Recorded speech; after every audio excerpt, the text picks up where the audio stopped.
Welcome back. This is 15.2. So if you are following along with me, we are on page 450. All right. So to begin, you may have seen YouTube videos, and I will try and attach one to this video, or at least give you the link for it, of glowing pickles. Like, we can make pickles glow. We can make clocks and cell phones run and be charged from random things like lemons and tomatoes and potatoes and things like that. How is this possible? This unit, or this section, tells us some of, or gives us information into how those things work. And it all has to do with homogeneous aqueous solutions. Wow, that came out weird. Homogeneous aqueous solutions. So aqueous solutions that completely mix. You cannot see the two different parts, okay? They don't settle out of each other, okay? Once they're mixed, they stay in that mixed solution. And so we have different parts of a solution that you need to know. A solution, which we would call an aqueous, a watery solution, meaning we have water and then something else mixed together. They are made from a solvent and a solute. Okay, the solvent is our water. Okay, it's what dissolves the solute, the solid particle. And that whole process of dissolving something into water is called solvation. Okay, and so if you look at this picture behind me, okay, lovely drawings, I know, but this is what I have in my notes. Okay, I would suggest having something like this.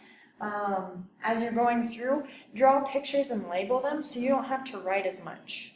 Okay, because remember, notes are more than vocab and more than key concepts. Okay, so this whole process where I have a solid dissolving in water is called solvation. Okay, not salvation, that is different. But solvation, it's becoming a solute. Okay, we've then got A and we have B. Which one of these two compounds, or these two components, is our solute? Okay, which one is our solvent?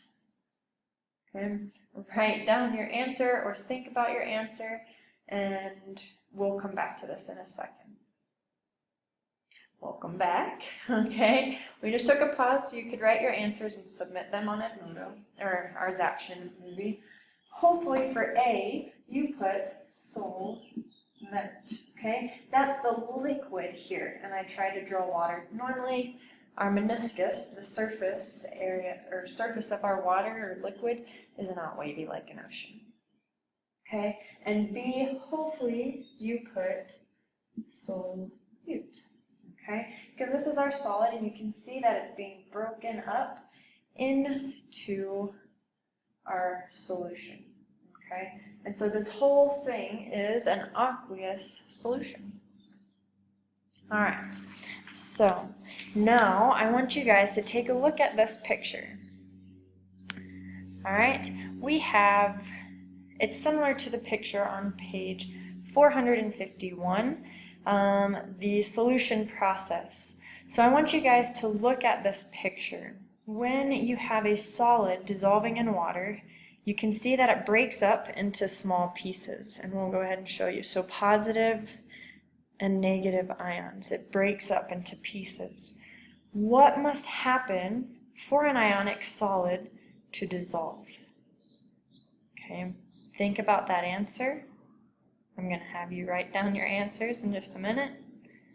Okay, what part of a water molecule is attracted to a negatively charged solute ion? Think about your answer. Okay, go ahead and answer those questions for me. And we're back. All right, hopefully you said your answer to what must happen for an ionic solid to dissolve.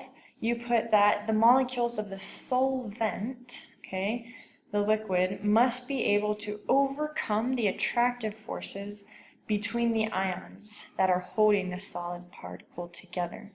For our second question, what part of a water molecule is attracted to a negatively charged solute ion?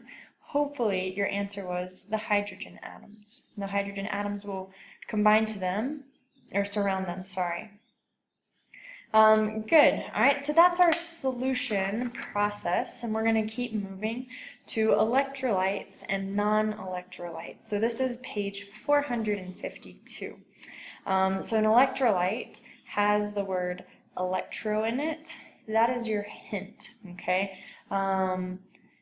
We have drinks like Gatorade, Powerade. Here we've got glucose like type packets, and you can add to water. Those are electrolytes, okay? They contain ions that will allow electricity to pass through, okay? So they are good conductors of electricity. A non-electrolyte, such as like table sugar, these do not pass electrical currents, okay? And so they are non-electric, okay, non-electrolytes. It's important for us to learn these terms to see how we can make different things like the pickle glow and tomato, potato, lemon, clocks, things like that. Making clocks out of ions, you need an electrolyte or two, okay, in an aqueous solution so that electricity can pass through it. Okay, and if you use a potato, potatoes have a lot of liquid, starchy, inside, and they're able to pass electric currents through the potato and provide energy for lighting a light bulb and stuff like that. So hopefully Friday or Monday we'll do something. We'll try and charge something or make a battery from some vegetables or fruits. All right, so then we have two different types of electrolytes. We have strong electrolytes and weak electrolytes. Look at the picture at the bottom of page 453, and I'll hold mine up, but again, it is not very big, okay? There we go, okay? You can see that picture A, the light bulb is very bright. B, it's very dim, and C, the light bulb doesn't even come on, okay? That's the difference between electrolytes. A strong electrolyte will give a lot of electric current passing through it, so you'll have a very bright light bulb. Where a weak electrolyte is not going to pass as much electric current, there's not as much movement, and so our light bulb will be very weak. And then our last one, C, is a non-electrolyte, okay? Our light bulb doesn't even come on because the particles stay clumped together and water does not surround it, okay? Most of our electrolytes are going to be, like all ionic compounds are electrolytes. Some molecular compounds can be. Hold on. All right, so we talked about solutions in our last video, or slash the other half.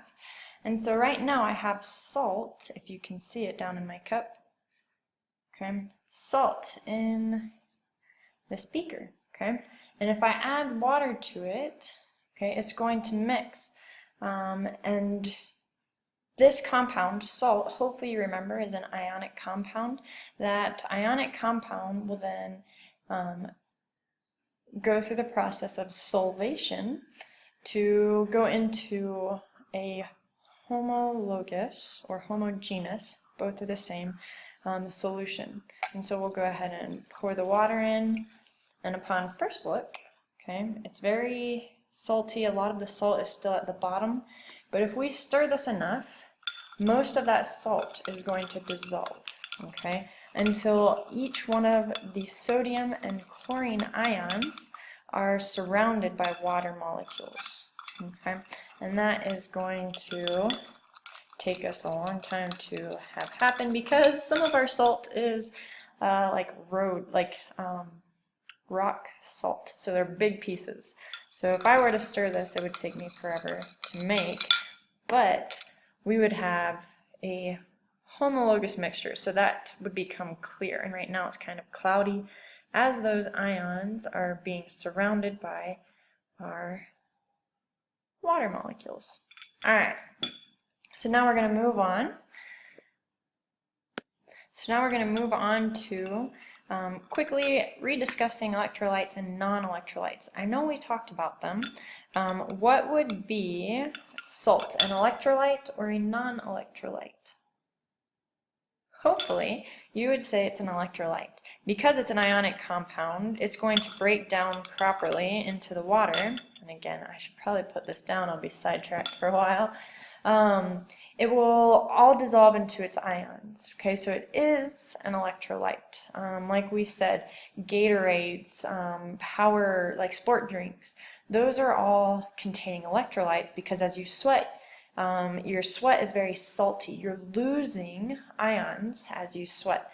And so we need to put those back in our body. And so it's better than just drinking straight water because then you don't get any of those ions back. Okay, unless you're drinking contaminated water, and then you don't want those ions. All right, so now we talk about hydrates. Okay, 1 second. I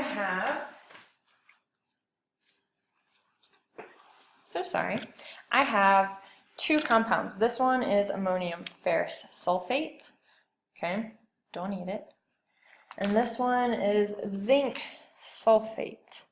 Okay, I'm not going to mix them. I don't know what that would do. I didn't look that up. However, on the bottles, okay, you can see that you've got ferrous sulfate, okay, and ammonium is there as well. And then if we move here, it says 6H2O. I'm telling you that because it's very fuzzy and hard to see. That means that for each one of these ammonium ferrous sulfate ions, we have 6 water molecules surrounding it, okay? And then to look at it, it's just a powder. I'm not going to pour it out. It's just kind of like a mint crystal salt. But if we left that out, more water would probably collect to it, which is why we keep them in these containers. This one would take us, it's large crystals, but it's closed properly. You might be able to see this one clearer.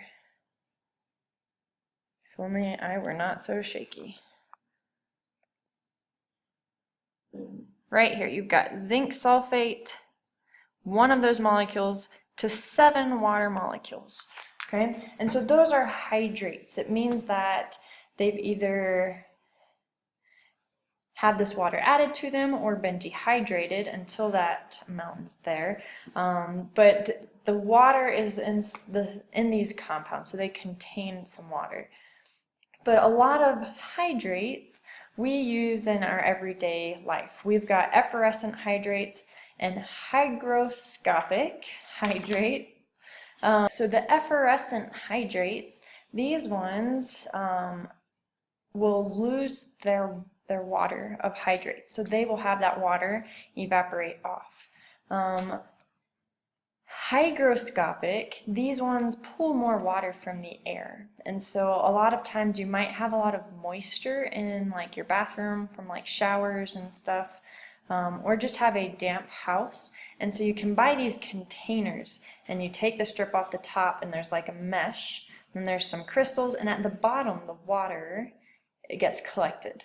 Okay, so it's empty to begin with, and then when it's full you throw it away. Those crystals, that compound is hygroscopic. Okay, we would call it a desiccant. Okay, and that desiccant is going to take the water, the moisture from the air, and put it into that container. And usually one of those containers will last 2 or 3 months, okay, unless you have a very moist area in your house or damp area in your house. Then we move to, again, if you're following with me, we are now on page 456, okay. You can see there on page 457, it does a very similar job to the hygroscopic compounds in pulling water from the air, okay, and then it collects it there in the crystals. A lot of those are used in, like, when you get new shoes or electronics, they have those little packets and it's like little beads and they say, you know, toxic, don't eat them. Please listen to that. They're very, very poisonous. They'll make you sick. Or worse. Anyways, their job is to make sure that the water goes into those little packets and not into the equipment or your new shoes, especially if they're leather. And so that's what those deliquescent compounds are. Okay, we now need to make sure that we understand percent of water. Okay, and I'm going to write that on the board behind me. I decided to go for paper instead. So we have our formula for the percent of water. Why do we need to have another formula? Well, sometimes it's cheaper to buy substances like the two that I showed you if they have a hydrate in them, some water molecules, because it's not as pure. And so if we can calculate what percent of water is in that substance, then we can either evaporate that water off or do a distillation process to separate the water from our compound, or just take it into account in our total, like our final answer. So we are going to find the mass, or how much water, the percent of mass of water in copper sulfate, and I should have written this on here before. We have copper sulfate to 5 water molecules. So what we want to do first is find the molar mass, okay, because we haven't been given a mass, so this is an easy way to do it. Find the molar mass of each one. So we know hydrogens have 1 gram each when we're dealing with moles, so that would be 2, and oxygen is 16, so each one is 18, but we have 5, so 18 times 5, and we'll plug that into our calculator. 18 times 5 is 90. Oops. 90 grams. So we have 90 grams for each one of our water molecules, and our next step is to find the molar mass of the whole compound now, because the water and the copper sulfate are combined together. So when we find just copper sulfate, okay, copper is 63.5, sulfur is 32, oxygen is 64, you get 159.5 grams of copper sulfate, but then we need to add the 90 grams of water to it. Okay, so 159.5 plus 90 equals 249.5 grams total of our compound. Okay, and so we are now going to take those two numbers, since they kind of did water, molar mass would be 90 grams, and then our copper sulfate and 5 waters is 249.5 grams. Now we use our formula. So you've got the mass of water, 90 grams, over the mass of the whole hydrate, 249.5 grams. Our grams will cancel out. Multiply it by 100, and we should have our percent of water. So let's plug that into our calculator. 90 divided by 249.5 gives us 0.3607, but we need to multiply that by 100, and so you should get 36.1. Okay, that 7 will round it up, and 1 decimal is fine. And that's our answer. Okay, so make sure you find the molar mass of water, and then you want the molar mass of water and our compound, the whole hydrate. Okay, and that will go at the bottom, water at the top, multiply it by 100, and 36.1% of our copper sulfate hydrate is water. Okay? So now what I want you to do with that, that is number 6, that we've just done number 6, and that's on page, oh, yeah, you can still see that.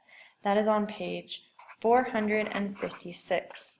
I want you to solve number 7 from page 457 and put your answer, the answer that you get, in to the box on our next question slide. Okay?